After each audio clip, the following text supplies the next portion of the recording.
What's up, guys? Aaron here. So there is a war against self-custody in crypto. It hasn't ended. A lot of people thought it would end when we got the ETFs approved, but if anything, it just started. So I'm going to cover a lot of things going on right now.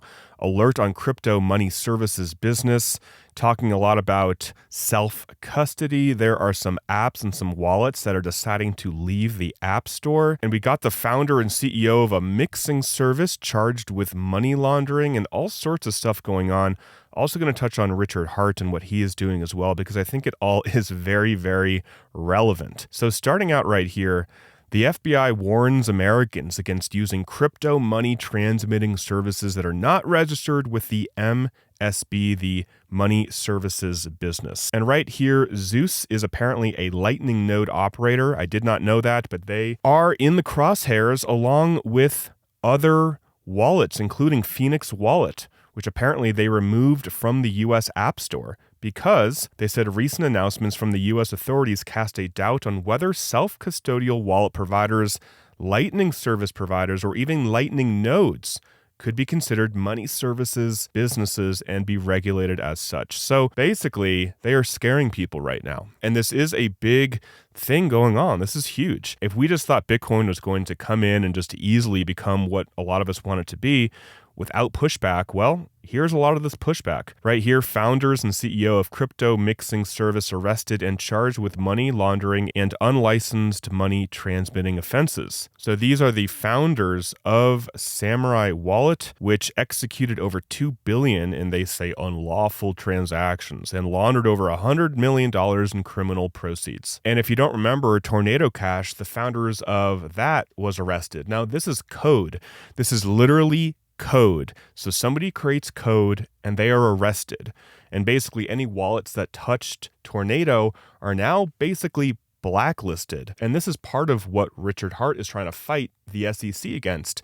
Code is protected, and putting somebody behind bars or arresting somebody because of code is not legally right under essentially the First Amendment. And I know Richard Hart is very, very controversial, and a lot of people just hate his guts, and they think that Hex was a scam. Even if you think Hex was a scam, what Richard is doing, fighting the SEC to get his case thrown out of court, honestly, I think is very, very pertinent to what is happening right now, where a lot of people are afraid of the government shutting them down, or worse, sending them to prison. Essentially, the government seems to not want any self-custodied crypto or Bitcoin. They want everything in their walled garden, whether that's through ETFs, through BlackRock or Fidelity, or whether that's even through Coinbase. They don't want you to have a MetaMask account or a wallet on your phone that self-custodies your crypto, right? They don't want you to have access to that. They want it to all be essentially controlled. And that's what we're seeing right now. A lot of people knew this was going to happen, and I'm not surprised. I mean, Elizabeth Warren, the queen against crypto, has been attacking it for a very, very long time. And changing tunes a little bit, but still having to do with Bitcoin, we have Dylan LeClaire, smart guy, saying the second leg of inflation has arrived, and Powell is in quite the conundrum. He can raise rates further, which would mean a soaring $1.1 trillion in interest expense compounding, debt spiral accelerating. He can hold the rates, hope inflation cools, or he can cut into an inflation spike. And a lot of people think that Bitcoin is a safe haven asset, regardless of the craziness that happens right now. Personally, I think it is as well. Here's a chart showing kind of some moon math for Bitcoin, the last 2 cycles.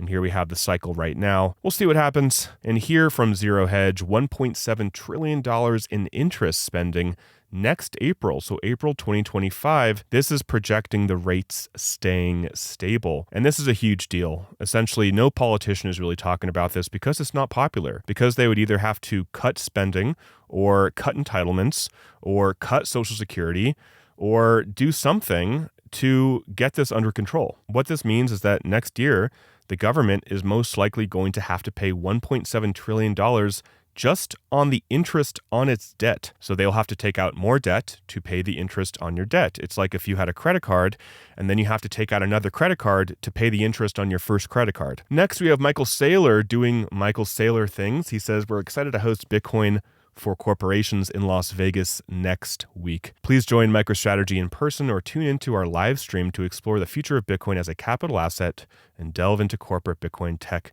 initiatives. I do hold MicroStrategy in my retirement account, and I hope it does very, very well. And if Bitcoin keeps going up, which I think it will, MicroStrategy could be one of the biggest and most profitable companies in the entire world. We have the Hong Kong Bitcoin ETF launching in 4 days. Chinese investors with Hong Kong residence permits will be allowed to buy shares in these Bitcoin ETFs. And finally, BNY Mellon reports exposure to Bitcoin ETFs.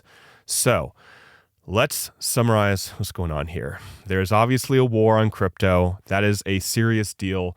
There are some politicians that are pro-Bitcoin. I know that RFK, Robert F. Kennedy Jr., is pro-Bitcoin. At least that's what he says. And he's pro-freedom of speech. And he's very against censorship and all that kind of stuff. So that could be a reason to vote for him. I don't know if he'll win because he's not running Democrat or Republican.